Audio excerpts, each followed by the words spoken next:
friends, welcome in our YouTube channel Learn English Easily। So friends आ गए हैं आज हम लोग अपना नेक्स्ट वीडियो लेकर के।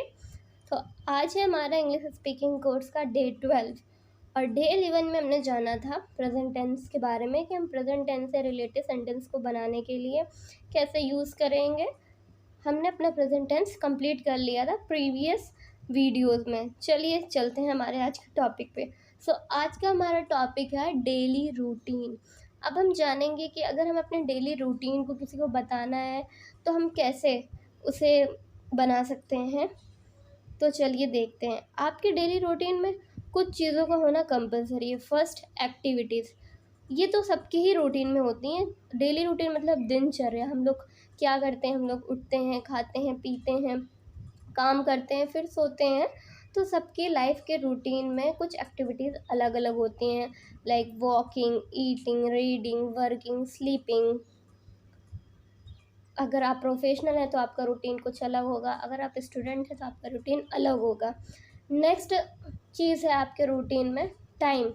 जब तक आपके रूटीन में, जब आप किसी को अपना रूटीन बता रहे हैं उसमें आप टाइम ऐड नहीं करते हैं तो वो इनकम्प्लीट सा लगता है। ओके फ्रेंड्स, टाइम को रिलेट करने के लिए, टाइम को जोड़ने के लिए हम कौन से वर्ड का यूज़ करते हैं? At, around, in the morning और इन द इवनिंग। एंड जो थर्ड फैक्टर है वो है कनेक्टिविटी। अब हमें इन दोनों चीज़ों को कनेक्ट करना पड़ता है, एक्टिविटीज़ को एंड टाइम को। जब हम इन्हें कनेक्ट कर लेते हैं तो हमारा एक रूटीन बन के तैयार हो जाता है। मीन्स आपके रूटीन का एक पैराग्राफ, पूरा पैराग्राफ तैयार हो जाता है। एंड इस कनेक्टिविटी के शब्द हैं हमारे इंग्लिश में जोड़ने के लिए आफ्टर, बिफोर, देन और वंस। इससे हम अपने टाइम को और एक्टिविटीज़ को जोड़ सकते हैं। जो चलिए एक एग्जांपल लेते हैं और अपने डेली रूटीन को समझते हैं एज ए स्टूडेंट के बेस पे।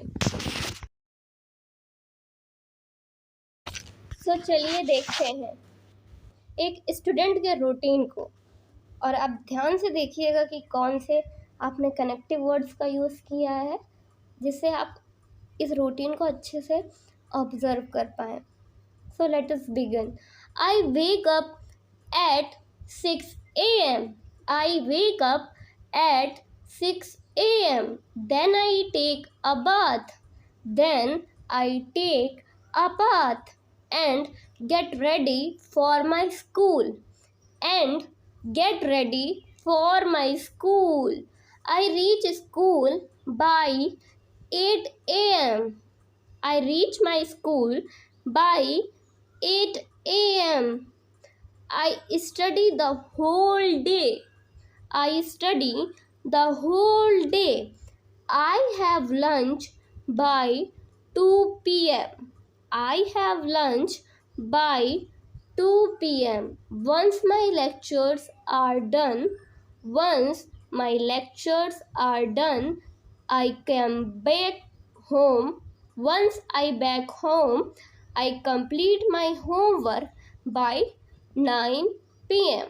I complete my homework by 9 PM. इसमें हम एक स्टूडेंट के रूटीन की चर्चा कर रहे हैं कि वह सुबह 6 बजे उठता है, फिर वो बात लेता है, उसके बाद वो स्कूल के लिए तैयार होता है और स्कूल जाता है, पूरे दिन पढ़ाई करता है और जब वो अपने लेक्चर कंप्लीट कर लेता है तो अपने घर चला जाता है और अपना घर पे अपना होमवर्क करता है।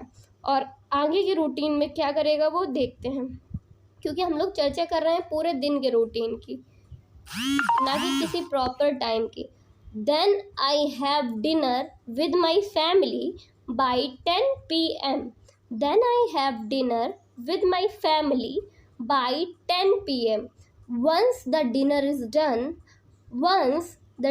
is done, I go to bed by 11 PM. I go to bed by 11 PM. उसके बाद वह अपनी फैमिली के साथ, अपने परिवार के साथ डिनर करता है 10 बजे के लगभग। एंड डिनर करने के बाद वह 11 बजे सोने के लिए चला जाता है। तो इसमें उसने अपने पूरे रूटीन को, सुबह से लेकर के रात के रूटीन को बताया। सो फ्रेंड्स, आप भी अपना रूटीन बनाइए और अपने रूटीन की चर्चा कीजिए दूसरों से, अपने फ्रेंड्स से, अपनी फैमिली से। और जब आपसे कोई आपके रूटीन के बारे में पूछेगा तो आपके पास एक पूरा पैराग्राफ तैयार होगा। So friend, thank you for watching.